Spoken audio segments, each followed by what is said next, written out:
Ula. Proszę bardzo, serwują tutaj egzotyczną włoską kawę na Fidżi.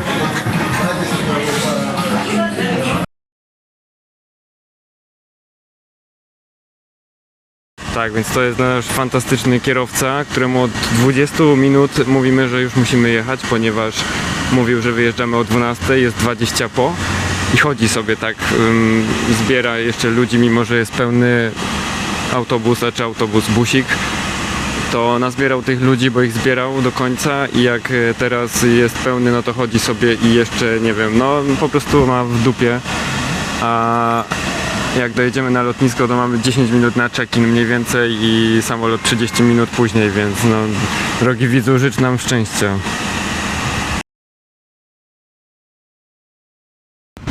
Dobrze, znaleźliśmy pana, który wie, co robi.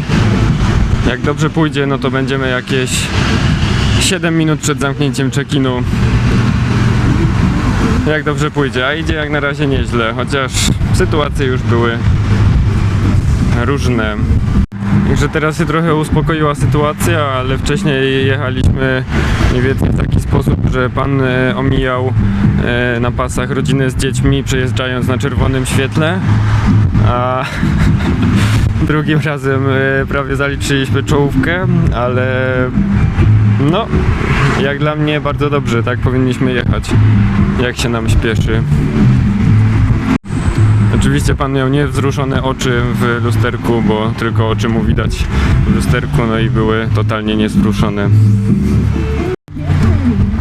No to pan taksówkarz chyba nas uratował, bo mamy prawie 9 minut na check-in, więc jak tylko wysiądziemy, to galopem do check-inu.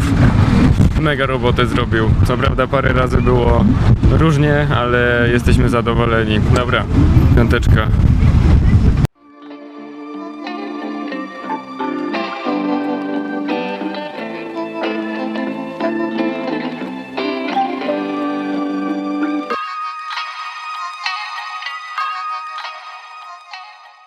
No takim małym samolocikiem to jeszcze nie lecieliśmy. Wygląda fajnie.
No i jesteśmy na miejscu w Sawu Sawu.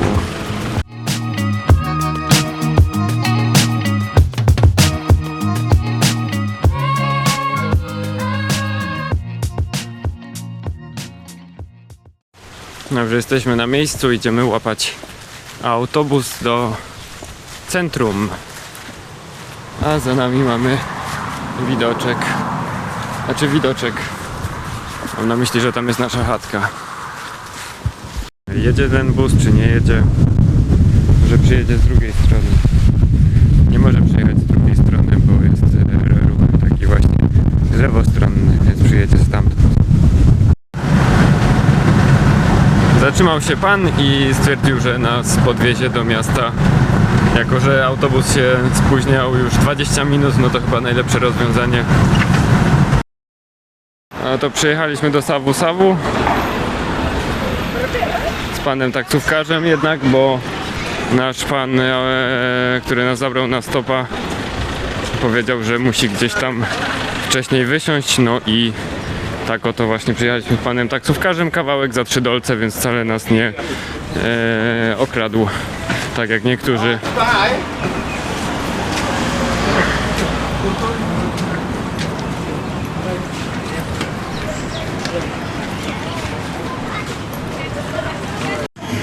Fajną rzeczą, którą zaobserwowaliśmy na Fidżi, są umywalki w knajpach z jedzeniem.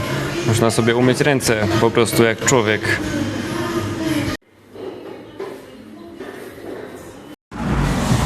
Taki piesek. Tutaj taka indyjska restauracja. Obawialiśmy się o jakość jedzenia, jako że no, jakoś taki porządek to średni. Natomiast było bardzo smaczne i najedliśmy się, nie narzekamy. Sawu sawu spowite w deszczu, jeśli mogę tak powiedzieć. Dlatego będziemy się wycofywać powoli. Także i tak już jest późno, dlatego spróbujemy wrócić na chatę i po prostu jutro może uda się zrobić rzeczy, które mieliśmy zaplanowane, a jak nie, no to ich nie zrobimy. No i tyle. Tak, strzała.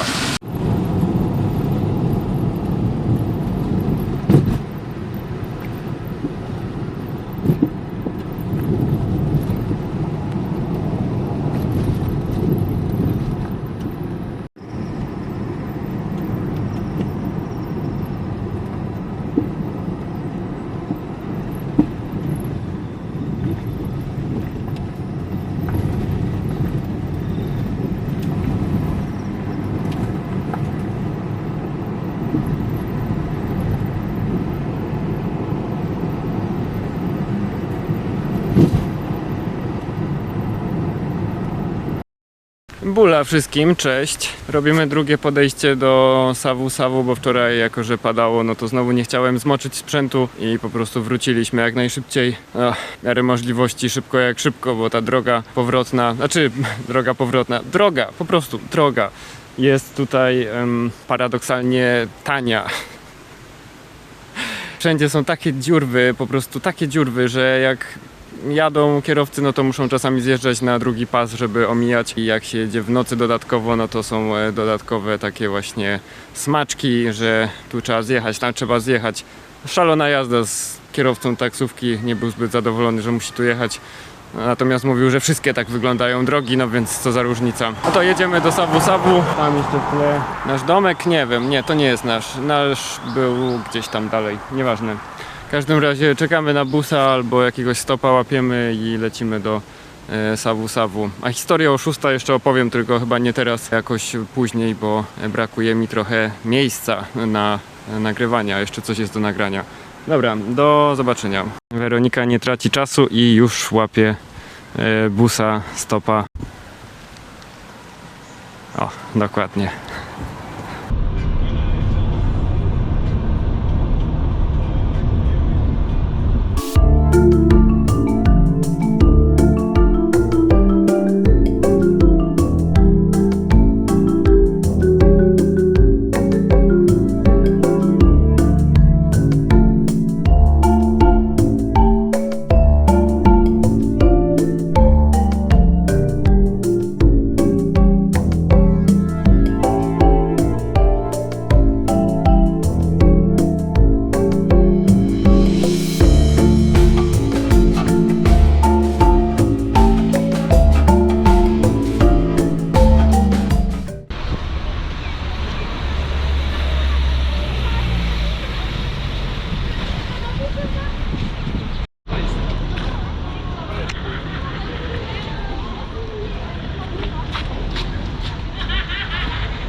Tutaj mamy takie miejsce w Savu-Savu, gdzie można sobie wykupić wycieczkę na farmę pereł, gdzie tam sadzą te perły i później tam grabią w tej wodzie te perły, żeby sobie rosły i później je zbierają taką specjalną kosiarką, takim kombajnem. Tak jak chcecie taką wycieczkę i historię właśnie pereł, no to można sobie w tym miejscu kupić 75 dolców. Jakoś wieczorem się to robi, później się idzie jeszcze na snorkeling i chyba mniej więcej tyle.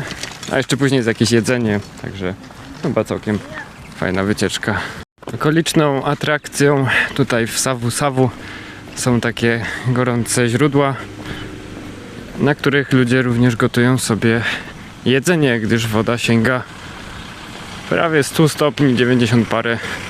Także dość ciepło, idziemy się popluskać. Nie no, to będzie miało ze 100, bo przecież to się gotuje normalnie, więc to jest to. A nie wiem, czy tam czasem nie ma jakiegoś właśnie jedzenia pod tym?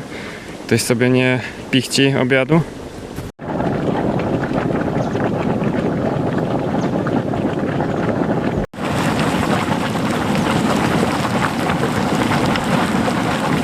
Tu normalnie wygląda, jakby to była jakaś taka patelnia i dźwięk smażenia, bo jest tak mało wody.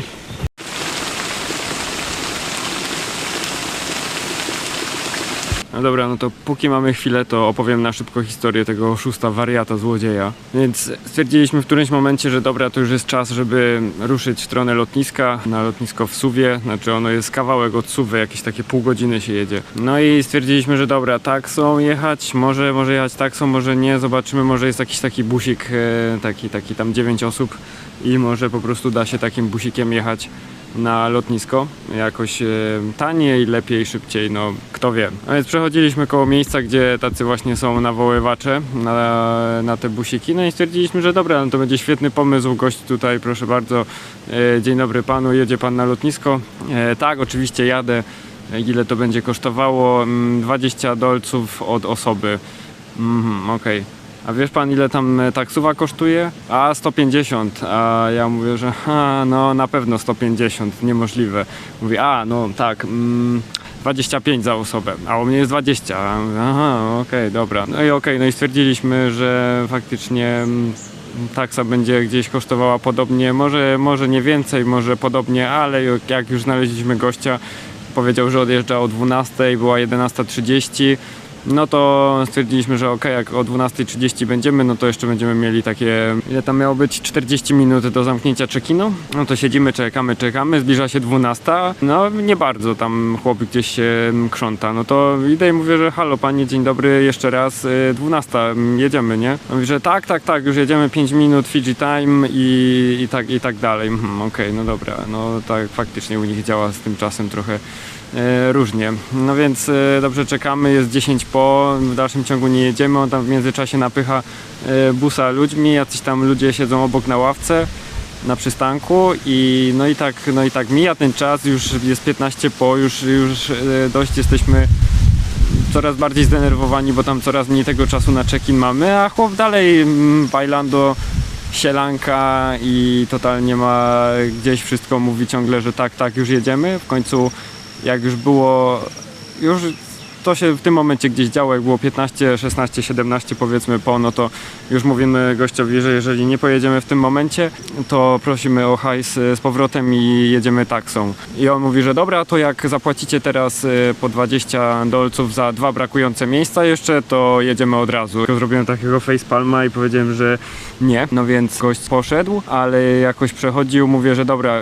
chcemy hajs z powrotem i wychodzimy. Chłop wziął, wsiadł za kierownicę, ruszył powoli, przejechał 5 metrów, 6, może 7 i dosłownie po prostu zatrzymał się, wysiadł z tego busa i gdzieś poszedł. Ostatnie nagranie, które tam zrobiłem, na którym go widać, to jest ostatni raz, kiedy go widzieliśmy, bo chłop totalnie rozpłynął się w powietrzu, gdzieś jakby poszedł w prawą stronę, jak już chwilę później stwierdziliśmy, że dobra, no nie ma szans, trzeba wysiadać.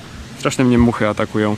Że trzeba wysiadać, bo inaczej nie zdążymy na ten samolot i byśmy nie zdążyli, no nie było opcji. Dobrze, że wysiedliśmy i ja tam zacząłem już po prostu na ulicę, wyszedłem na ulicy, stałem, mimo że tam jechały samochody, no to łapałem tą taksę. O, żeż ty komarzy zakichany.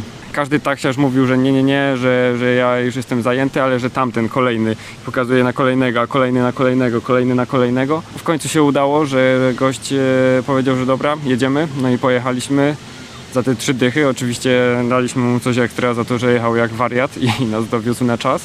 Jak wychodziliśmy w takim stresie właśnie i zdenerwowani byliśmy, to jeszcze jakiś chłop krzyczał, że dobra, ja was zawiozę. No i się pytam ile, a on mówi za 200 spokojnie, nie? Gdzie? W ogóle do czego? No ale hamuwa, no to taka opowieść ku przestrodze, no bo jakby no nie spodziewaliśmy się, że tak wyjdzie, nie wiem po co chłop robił taki przekręt, znaczy no wiadomo, no żeby zrobić przekręt, no. Taka sprawa, no, także tyle. Także za chwilę mamy samolot znowu do Nandi, z tego Savu. Znowu tak przyjechaliśmy w sumie na szybko, tylko zobaczyć jak to wygląda. Będziemy wiedzieć na przyszłość, że warto tutaj wrócić. Także no cóż, siedzimy na tych źródełkach jeszcze, może uda się coś polatać dronem, chociaż strefa lotniskowa dość tutaj sięga daleko, więc trzeba się tak mniej więcej wstrzelić w odpowiedni moment, żeby coś nagrać. A jak się uda tym dronem, no to lecimy samolocikiem, no i to będzie mniej więcej chyba tyle. Także zobaczymy się później, pozdro.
No to tak właśnie się prezentuje to lotnisko w Savu. Być może wcześniej trochę mało tego nagrałem.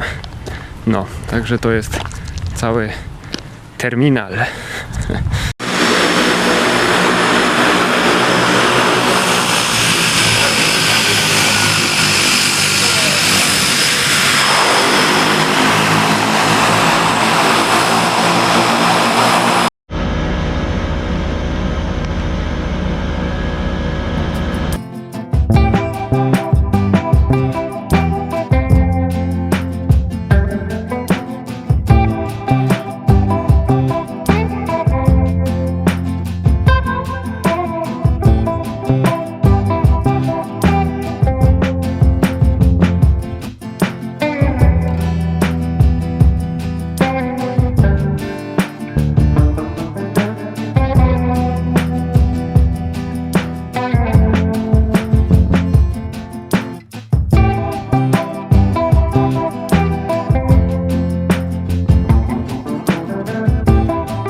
Prawdopodobnie stąd wyjadą nasze bagaże.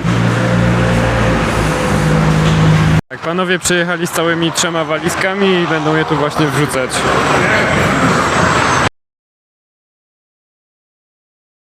Te wszystkie takie busiki właśnie.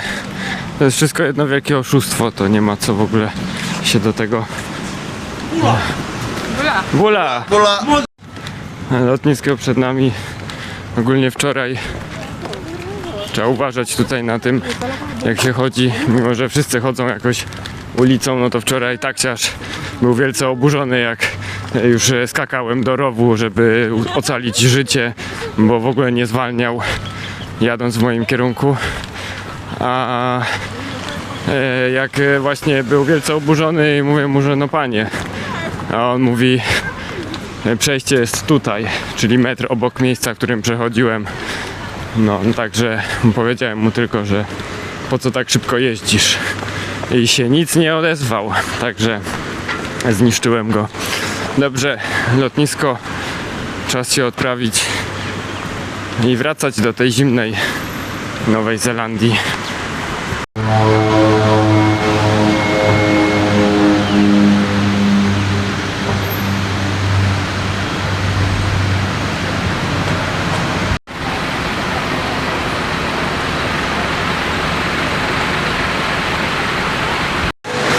To ostatnia bula dla wszystkich. Życzę dobrego dnia, dzięki za oglądanie, za suby, lajki, komentarze i tak dalej.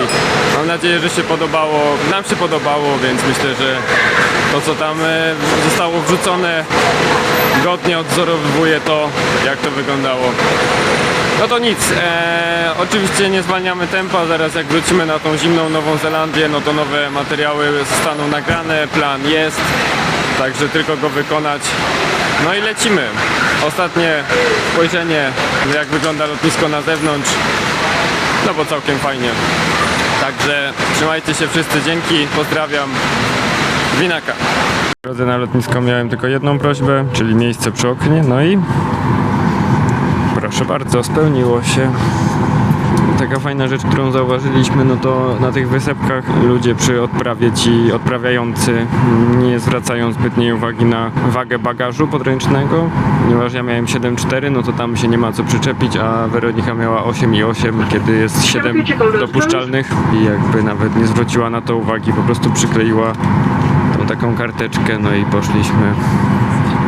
No nie no, fajne Fidżi było, będziemy tęsknić na pewno, jeszcze kiedyś wrócimy. Tylko jeszcze nie wiadomo kiedy.